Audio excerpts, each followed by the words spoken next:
Saya akan mengajak kalian untuk mengetahui apa saja yang bisa diadaptasi di Indonesia dari 4 negara yaitu Finlandia, Jerman, Singapura, dan Estonia. Baik, kita mulai dari negara Finlandia adalah pendekatan pendidikan yang tidak menekan siswa. Sistem pendidikan di negara ini terkenal dengan minimnya ujian, tidak adanya pekerjaan rumah yang berlebihan, serta jam sekolah yang relatif singkat. Fokus utama mereka adalah pada kesejahteraan siswa, bukan semata-mata pada hasil akademik. Indonesia dapat mengadaptasi hal ini dengan mengurangi beban kurikulum agar lebih menekankan pemahaman daripada hafalan, memberikan waktu istirahat yang cukup, serta menekankan pentingnya proses belajar dibandingkan sekadar pencapaian nilai. Finlandia juga menunjukkan pentingnya profesionalisme guru. Di sana, profesi guru sangat bergengsi dan memerlukan kualifikasi tinggi seperti gelar master. Guru juga diberikan kebebasan dalam mengajar sesuai dengan kebutuhan kelas masing-masing. Indonesia dapat mengambil pelajaran dari hal ini dengan meningkatkan pelatihan guru secara berkelanjutan, memberikan insentif bagi guru yang berkinerja baik, serta membuka ruang kreativitas dalam proses pembelajaran. Baik, kita masuk ke negara kedua yaitu negara Jerman. Dari Jerman adalah Indonesia dapat belajar tentang penguatan pendidikan vokasi yang dikenal dengan sistem dual system. Dalam sistem ini, siswa tidak hanya belajar di sekolah tetapi juga menjalani pelatihan langsung di industri melalui program magang.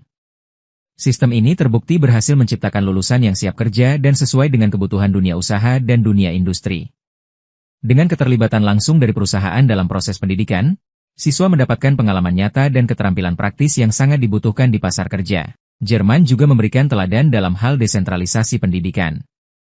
Setiap negara bagian memiliki otonomi untuk mengatur sistem pendidikan masing-masing, termasuk dalam hal kurikulum, ujian, dan administrasi sekolah. Hal ini memungkinkan pendidikan disesuaikan dengan konteks lokal dan kebutuhan masyarakat setempat. Indonesia, sebagai negara yang sangat beragam secara geografis dan budaya, seharusnya bisa mengadopsi semangat ini. Pemerintah pusat dapat memberikan keleluasaan bagi daerah untuk menyesuaikan kurikulum dengan karakteristik lokal, seperti nilai budaya, bahasa daerah, dan potensi ekonomi wilayah.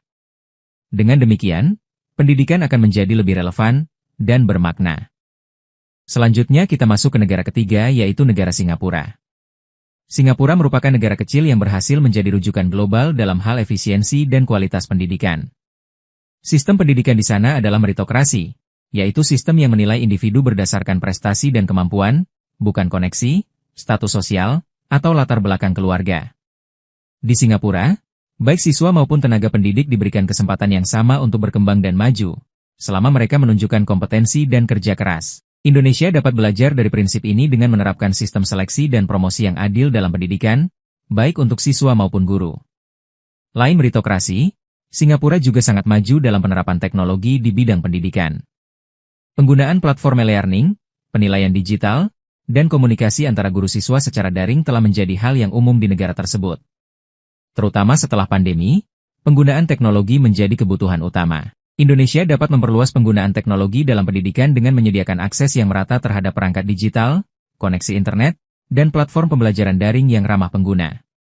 Selain itu, pelatihan literasi digital bagi guru dan siswa perlu ditingkatkan agar mereka tidak hanya mampu menggunakan teknologi, tetapi juga memahami bagaimana memanfaatkannya secara efektif dalam proses pembelajaran.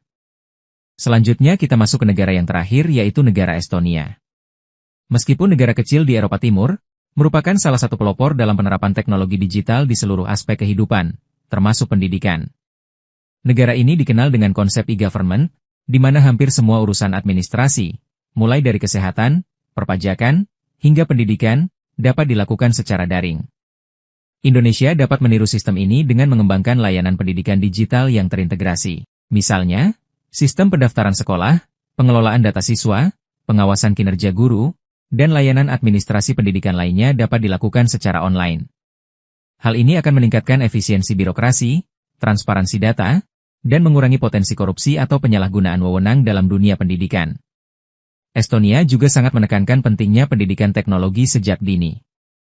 Siswa di sana sudah diperkenalkan pada literasi digital dan pemrograman komputer sejak sekolah dasar. Hal ini dilakukan sebagai bentuk persiapan menghadapi era digital dan revolusi industri. Indonesia juga perlu bergerak ke arah ini dengan menambahkan kurikulum yang memuat pengenalan coding dasar, keamanan digital, dan pemanfaatan teknologi secara kritis. Dengan membekali siswa dengan keterampilan ini sejak awal, mereka akan memiliki bekal untuk bersaing di dunia kerja masa depan yang semakin bergantung pada teknologi dan inovasi.